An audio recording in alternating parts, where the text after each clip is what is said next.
As a longtime Panty and Stocking fan, you bet your ass I was excited to see new Panty and Stocking, the continuation of the cult classic series almost 15 years later. I had sort of outgrown the series by the time this was announced, but it still had a special place in my heart. It's just the kind of show that sticks with you. Memorable plots, unforgettable characters, surprisingly incredible animation sequences. It was just a great little show that unfortunately and infamously ended in a cliffhanger.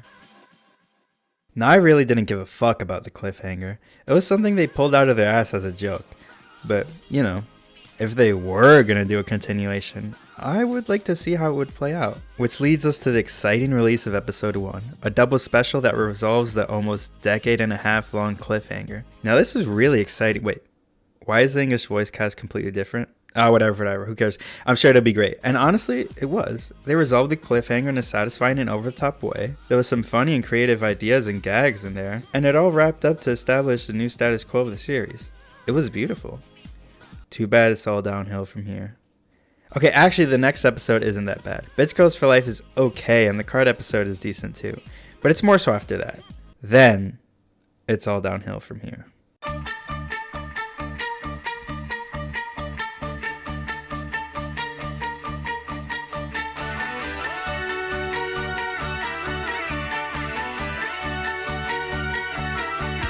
One of my concerns about new Panty and Stocking was the inclusion of the Demon Sisters in the main cast. Sure, we love the Demon Sisters, and the idea in theory sounds amazing, but with short 11-minute segments, there could be a problem where the characters are overshadowed by another, or the cast just gets so bloated that no one sticks out. So the creators of the show thought long and hard about this.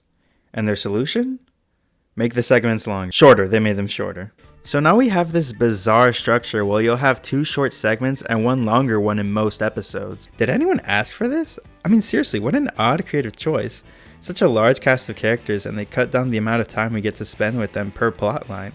This leads to insanely rushed episodes where things just happen. Now, Panty and Stocking is no stranger to randomness and wackiness that you just have to accept, but I feel like a lot of the time it was in service of comedy or turning an episode on its head. Panty and Stocking are famous now? Sure, that's cool. The monkey gets zapped and all of a sudden he's intelligent?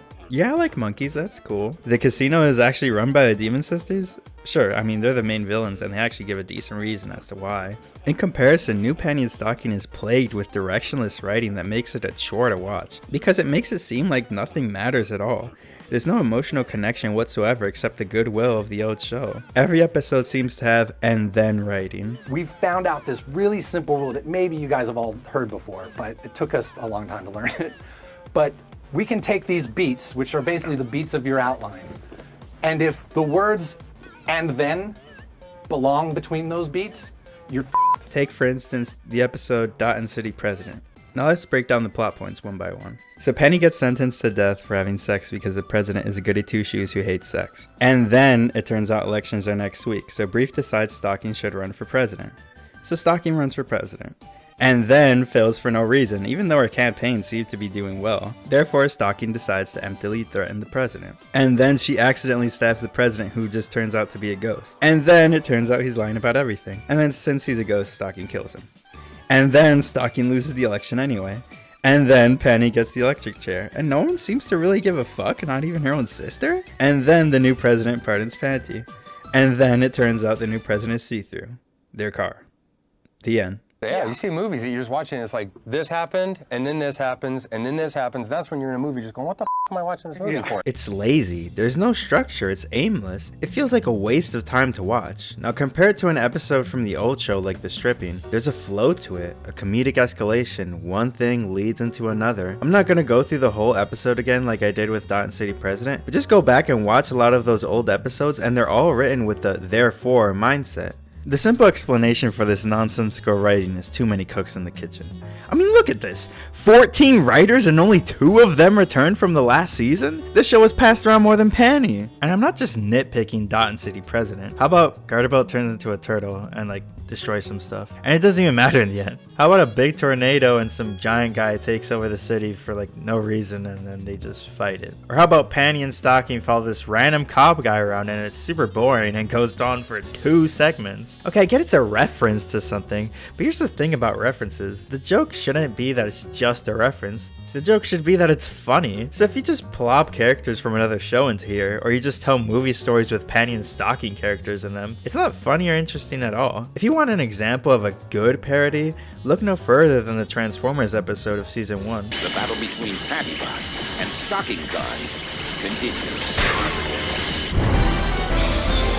Not only is it a great homage to G1 Transformers, but it's a great and funny episode on its own. The joke isn't that there's Transformers and they have sex. The funny part comes from Panty and Stocking having war skirmishes over minor arguments until it builds up to an all-out war in the house. It's a simple and entertaining plot that is spiced up by a fantastic Transformers tribute. If you've never watched G1 Transformers or don't even know what it is, it's still entertaining. Imagine if in the Family Guy Star Wars parody, Peter Griffin just acted like Han Solo instead of acting like Peter Griffin. Oh boy, great idea, Princess, diving into a pile of garbage. Hey, when we get out of here, maybe you can show me around your home planet of Alderaan. Oh, too soon. And Chris just acted like Luke and Lois just acted like Leia, etc. Aren't you a little fat to be a stormtrooper? Well, stay here and rot, you stuck-up bitch. Like, what's the fucking point? Just go watch Star Wars. And that's exactly what these movie parodies are. Just a waste of effort. At least we got Scientist Stocking. My whole life is changed since you came in. I look back then, you were that special. I don't bring these things up just to nitpick. Trust me, that comes later. I bring them up because parody is the heart of Panty and Stocking. At its core, Panty and Stocking was a spoof on the Monster of the Week Magical Girl genre. So many episodes would have formulaic consistencies like narration at the start, an investigation into the enemy, a transformation sequence, a fight, and a resolution. All with accompanying iconography like the transformation speech, the church bell when the day is saved, or that rockin' song in the end. Everybody play the music. Every episode didn't follow this format. In fact, some of my favorites don't, but it established an identity and an expectation, sometimes one that could be subverted for comedic effect. When you remove elements like this and not replace them with anything good, not only is your show way less coherent, but you're also removing a lot of its iconography and what made it so memorable in the first place. I'm no longer engaged with the plot of tracking down an enemy, because there isn't any. I'm no longer excited by a transformation sequence and a badass speech, because it's extremely rare. And I'm no longer engaged by the format and entertained when it deviates, because it's always deviating into a tree at 100 miles per hour. The segment that broke me was the segment Panty Gets Cat. Now this segment is obviously a parallel to Ghost, the Phantom of Daten City, a Stocking-centered episode. Now making a Panty version of this episode isn't really a bad idea, it can actually be interesting for her character. Instead it showcases all the flaws new Panty and Stocking has compared to the old show. So let's see how each of them fare. Phantom of Daten City starts out pretty simple. The girls are out at night scouting for some hot guys to fuck, which is how I spend my Saturday evenings too. Panty, being a whore, just seems to want every guy around, while Stocking criticizes her for her lack of standards. You just have to set the nookie bar a little higher if you want ultimate satisfaction. What? When you're as sophisticated as my ass, that bar don't mean shit. You wouldn't understand sophistication if you were bound and gagged with it. Oh, now that's some hot shit. All of a sudden we see this fat, smelly, stupid, short, bum of a man walking around. And just as Panty starts to roast the poor guy, Stocking takes off after him. It seems she's fallen for him. And aside from smelling like horseshit, it turns out he's a ghost too, which really upsets Panty. Aside from the fact that this is a good setup for an interesting, unique plot for the show, it gives us insight into Stocking's character that we've never seen before. Before this, we've never really seen her be interested in many guys, or know who her type really is. And he said I was the best fuck he had ever had. Way better than you. Not that he should procreate, but I would totally have his abortion. An obvious contrast to her sister who would dry hump a street sign if she was desperate enough. So you really wonder throughout the whole episode, why is Stocking so in love with this fat, disgusting man who treats her like shit? And it's a thought that sticks with you throughout the whole episode. But as you see them together, and we see the compilation of the dates that they go on, with the excellent insert song Chocolat playing in the background, you kinda start to accept it. Sure, the guy's fucking repulsive, but this is the happiest Stocking has ever been. This leads up to the scene where she confesses to him that her purpose is to kill him, and she's willing to give it all up just to be with him. I'm trying to tell you I don't care about my duty. I love you, that's all that matters. Even if it means I have to give up being an angel. I want you to run away with me. You mean you want to elope? Yes, and I don't care what the cost is or if I ever get back to heaven. It's worth it if it means I can be with you. It's silly, but the scene is super genuine. Even with the jokes in between, you really do end up emotionally invested in what's going on. Stocking's choice may be stupid, but she truly believes in her love for him, and you can't help but want to see her happy, even if she seems very misguided. Panty, of course, is still furious about all this. A ghost is a ghost, and he needs to be killed. Also, she's embarrassed that everyone knows her sister is dating a fat, disgusting man. But her intervention at the end is not a selfish one. It's one of the few times where we do see a genuine sister relationship between the two girls. Panty's her big sister, so she feels the need to protect Stocking from people like him, while Stocking wants to be her own person and make her own choices, even if they are as crazy as running away with a ghost who treats her like shit. In the end, the ghost does wise up and confesses his love for Stocking. Turns out this is what he needed to no longer be a ghost. Finding the love of his life is what he needed to rest in peace. We see him slowly float up. Then we see Stocking's heartbroken face. As he disappears, the snow starts to fall. We hear the familiar church bell sound, indicating the day is saved. And then we see a heaven coin drop. This time it wasn't a fun adventure with cool action and a big live action explosion. Just Stocking witnessing the love of her life disappear. We even get a little bit of falling action, a rarity in this show. We see Stocking remembering him with her shit cake and ring. But she's strong, and she doesn't let this loss ruin her life. She runs off and goes to kill some ghosts as her sister like usual, as the song Chocolate starts playing again and swells up to a close. Sure, there's a few things you can point out, like the morality of them killing ghosts when they have the ability to be reformed, but that doesn't take away from what this episode makes you feel, how you understand the characters more after watching it. And it's still funny, too. I'm actually an angel. What's this about anal? Now in new Panty and Stocking, the episode kicks off with Panty kicking a gravestone of a dead cat. Which, damn, that sucks, whatever. The next day she wakes up and there's a little kitty cat on her cooch. Oh, I like little kitty cats.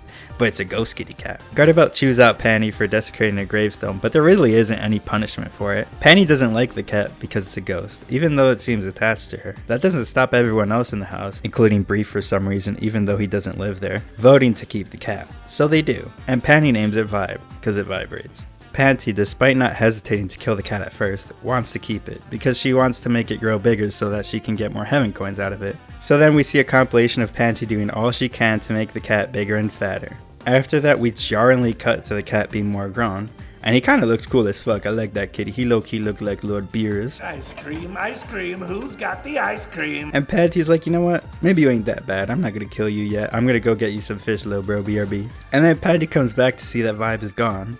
And he's ascending, just like the ghost from the old show did. Oh, I mean, okay, that was a little quick, but sure. Garter says it's because it felt love for the first time. But Panty didn't even care most of the time. I'm not kidding. The time in between her starting to care for the cat and the cat leaving is literally 1.5 minutes. So we don't really buy it at all. Panty seems to care about the cat now, but like, really?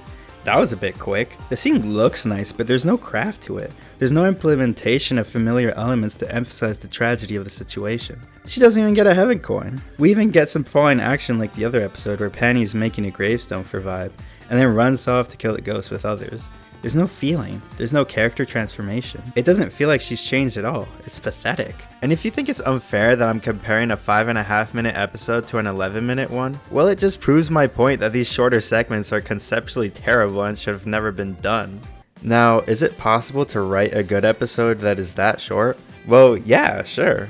Anything is possible. It's even possible I'm in your house right now. But every episode with this length is just worthless, which further puzzles me as to why they made this decision. I'm not saying that all of these 11-minute segments are good, but they are much more likely to be of value, and hell, sometimes they're even great. The episode with the boys going to Vegas and the all-girl prison was actually really enjoyable and fun. So why not more of that and less of these nonsensical trash TikTok brain episodes? 666 candles. Shit, say that 5 times fast. 666 candles. 666 candles. Fuck. 666 candles is also a very enjoyable 11-minute episode that has the heart that the cat episode was missing. We see a nice backstory to the Demon Sisters and actual character development for Panty and Stocking. But Panty and Stocking isn't about character development. It isn't about having heart. It's just a fun show about killing ghosts. Well, you're right.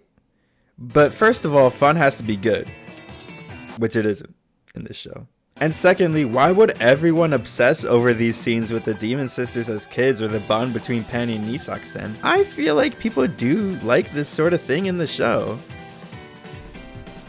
And also it's Yuri Babe. It's an allegory. It's an allegory for queer love. Now enough about segments and plot lines. Let's talk about character. Now for the most part, everyone is fine. Panty's fine. Garter's toned down a bit, but he's fine. The gun girl is fine. To be honest, I like all women. Dark skin, the best. Brief is a little overplayed, but he's alright. I love seeing these new sides to the Demon Sisters though. They're done pretty well. But damn. What the hell did they do to my girl's stocking, man? This sassy, loudmouth bitch who used to have the most legendary crash outs ever while fiending for her next hit of sugar is now just a cutesy girl most of the time. He's so cute! I love him! Look, they're headed for the ocean! Oh my god, cute! She doesn't really get angry or upset or have any falling outs with her sister like she used to. She just kind of melds into the cast. She doesn't even feel like her own person anymore. Don't say that! We're not sisters anymore! I'm my own person! No, you ain't! And the angels. Man, the angels. I like them, I really do. Their spoiled brat Gen Z personas really grew on me, and I like that they're related to our main duo. But the show seems to fucking hate them. They get some time to shine a few times, but the whole gag where they have to leave because they're done for the day is so fucking repetitive. Oopsie, our shift is over. Okay, we're off. Oh, look at the time. That's the end of my shift. I'm now switching to my private time. Oh, that's a wrap for today. Time to bounce. Time to chill. Bye. Later, chat. One time is funny, 2 times is fucking annoying, no? What a waste of good characters. And let's talk about the action. Specifically Panty and Stocking as a duo, they don't really seem to pull off any cool feats and overall seem way more incompetent. This is a bit more subjective. Like, obviously they were never the most efficient ghost hunters ever, but through their adventures you got the sense that they could deal with almost anything if they actually locked the fuck in. In new Panty and Stocking, they sure do look cool and they even get weapon upgrades, but rarely do we ever see them actually do anything cool. It doesn't help that we got a couple new angels here one-upping them too. So instead of getting the impression that they're two lazy bitches who can take on anything, they're just two lazy bitches. And if bad characterization isn't enough, we also have new worse voices accompanying them.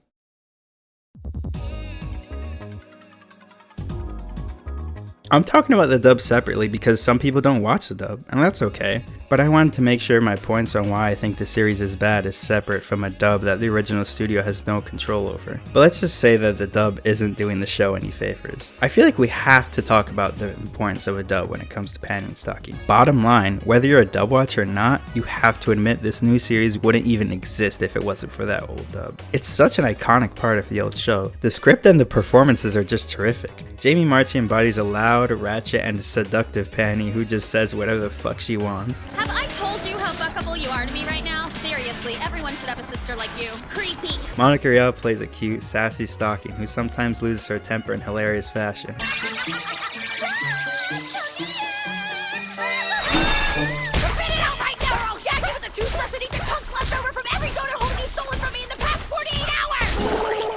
And Chris Sabat kills it as a loudmouth priest who low-key has some of the best lines in the show. There are so many good lines. All right, you hookers, go wash your asses in the sink and get to high school before that ghost swindles any more students. Mother bitch, I knew it. You want some of this? Herpes or chlamydia? Put down the haterade. I'm back from rocking out with my cock out. And here I thought all the shit would have been fucked out of you by now. Why don't you say that again? That again, whoreopolis. The new dub just lacks the edge the old one had. Courtney Lynn's Panty seems so one note and monotone compared to Jamie's.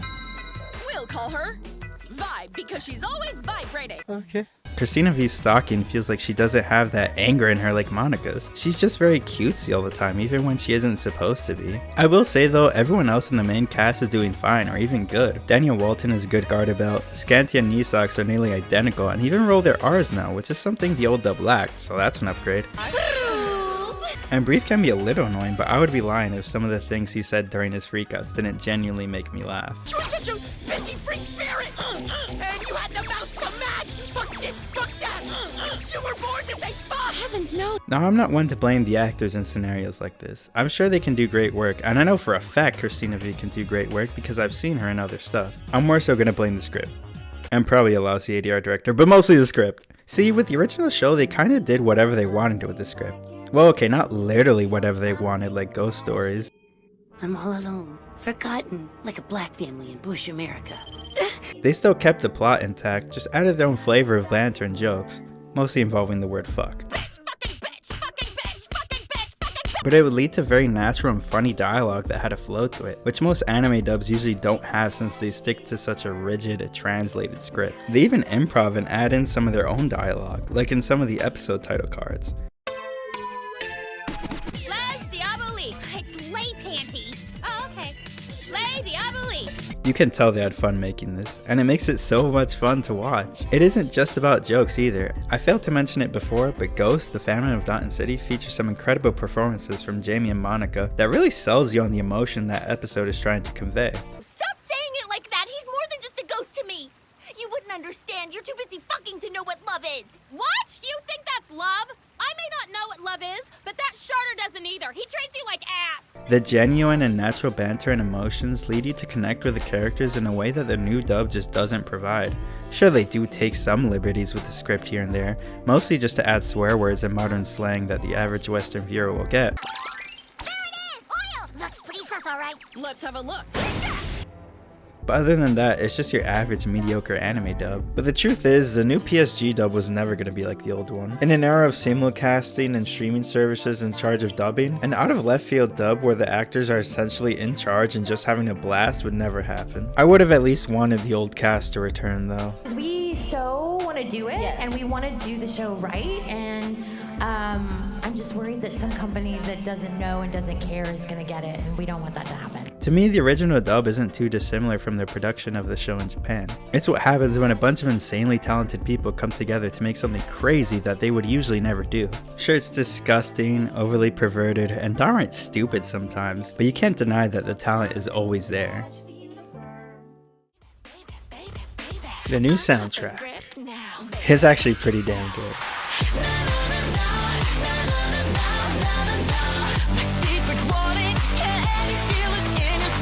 But there's one thing that's missing. Playboy Cardi. Synergy. It has no synergy with the show. Now look at the soundtrack for the old show. Notice how songs are associated with different events in the show. This song is for the introduction, the transformation song, Demon Sister song, the ending song, the fucking song. Every track isn't like this, and it shouldn't be. It would make it too predictable. But this coherence makes the soundtrack more memorable, digestible, and more enjoyable to listen to on its own. It allows you to reminisce about your favorite parts of the show, while also being good songs by themselves.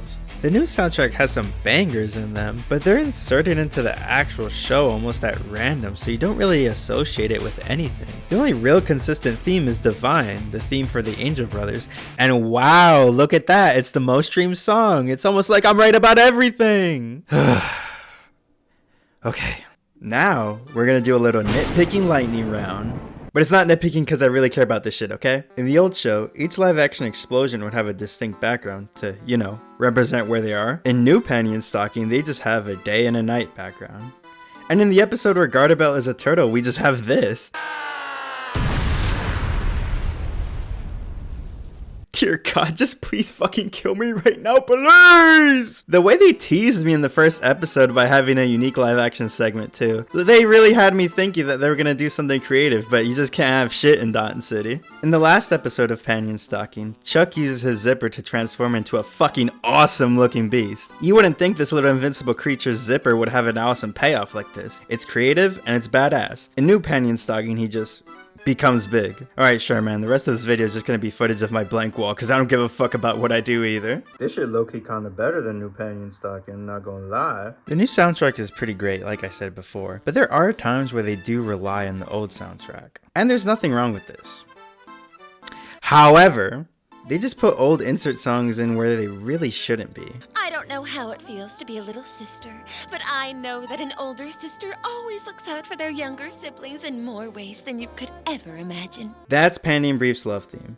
You can't just put that in because it's an emotional moment. It represents them as a couple and the bond that built up in the first season that's completely abandoned in this one.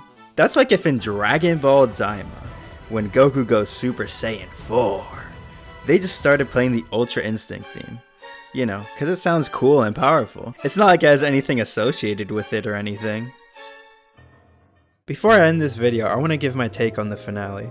I wrote most of this before it came out, and I actually have a lot more to say than I thought I would, so please indulge me for a little longer. Overall, it's just boring. Panty and Stocking is a show that expects the audience not to care about plot or continuity. In fact, sometimes it's begging you not to care. That's why season 1's finale was mostly character driven, developing Panty's character who is mostly one-dimensional and uplifting her to conquer the main villain. New Panty and Stocking's finale is all plot driven. They introduce you to this new world and all these new ideas with so little time and barely any foreshadowing, so you don't really care at all. The directing is also terrible. The gang is going to heaven to see their parents. This is a big deal. Heaven is something we never even got a glimpse of before, and Panty and Stocking's parents are one of the biggest mysteries of season 1. This is like Steven arriving to Homeworld, or the Straw Hats entering the Grand Line. This is a big deal.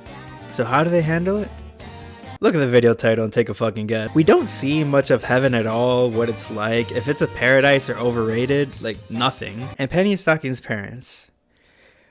Okay, so you know how in anime especially, when a new character gets introduced, we get a nice wide shot of them so we can see their design? Anime characters look fucking cool, so why wouldn't you do this? And Panty and Stocking's parents are very important characters, like I said before, so they just don't do this.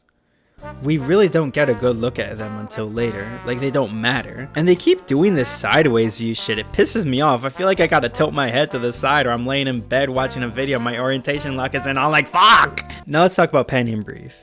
No, not the episode Panty and Brief, but them as characters. I'm actually gonna talk about the episode later, but don't tell anyone. So Brief's subplot during this finale is him planning to confess his love to Panty at the amusement park. And at the end he does. Penny says yes, and it's played up as this big moment. Let me tell you, I'm a sucker for cute shit like this. Really, it's my kryptonite. Like, if you give Adolf Hitler a romance plot, I'd be in the room going like, aww. But this one didn't move me at all. For one, because I don't buy for a second that Penny would say yes given the context of this season. But for the most part, it's because Brief has already done this before. Don't worry, I promise I'll protect you. There's no way I'd let the woman I love get hurt. You know I love you, right? I mean, it's kind of weird to say like this, but I figured you already knew. I've loved you ever since we first met. It's like they didn't even watch the first season. Actually, that would explain a lot. So let's rewind a bit, and let me actually talk about the episode Panty and Brief, because it's a way better romance. Yes, I'm comparing episodes again, please, it'll be quick this time, I promise. In this episode, we see Panty down on her luck, her sister sent back to heaven, which is bad enough, but then Garterboat bans her from having sex at a party, like she can't even do anything anymore. After all this frustration, she sees this guy through this glass, and she's never really looked at a guy like this before, like she's fascinated by him. Afterwards, the demon sisters attack, and of course she's struggling because she's fighting alone, and as if things couldn't get any worse, her gun stops working. But right before she kicks the bucket, the mysterious guy from the glass before comes in and saves her life. Who's this mysterious guy and why does he care about her so much? Well, it's Brief, of course, and he isn't some obedient simp, he actually speaks up for himself. I didn't need your damn help! Not to be rude, but yes you did. They were gonna kill you. I couldn't just sit there and do nothing. Now come on, let's get out of here before they find us. Fine. After they escape, C3 runs out of gas, so they're stranded. This is it. This is the last straw. Penny has lost everything. Her sister, her powers, her sexual freedom, everything. So she takes comfort in Brief, the one person left in her life who's actually there for her and cares for her. And boom, that's how you do it. That's how you get a decent romance in 11 minutes. So take notes, fucking 14 writers of the season. It's gonna be on the next test, okay? You better write this shit fucking down. And that cliffhanger. It's not really funny or subversive, it's just whatever. The other one is weird and I don't even care. That to be continued screen feels like a threat more than anything. And what happened to Garterbelt talking to the King of Hell at the end of episode 1? Nothing, I guess. What a terrible ending. I feel like this summer has been a great season for anime. We got Dress Up Darling Season 2, we got Fragrant Flower Blooms with Dignity, probably some other fucking anime that isn't a romance anime. What do you got? Fucking Peacemaker. I was hoping New Panty and Stocking would be a leader in this pack lineup because of how unique it was, but honestly, I found myself dreading to watch it every week, just because I know I'm just going to be annoyed by it. I'm a bit peeved and disappointed by this season, but on the bright side it made me appreciate the old series a lot more. Over the years I kind of wrote it off as a stupid show I liked when I was a teenager, but I can tell a lot of talent and love went into the old series now. To me, all the praise this new season is getting is just a honeymoon phase, and soon enough people will see this as a bad, lazy continuation of a cult classic. And you know what, I can't even blame them for having a honeymoon phase. I feel like we're all still in shock from this season existing at all. I hope I properly conveyed my disappointment with the new series. And you know what? At least the ending song slaps. Jump into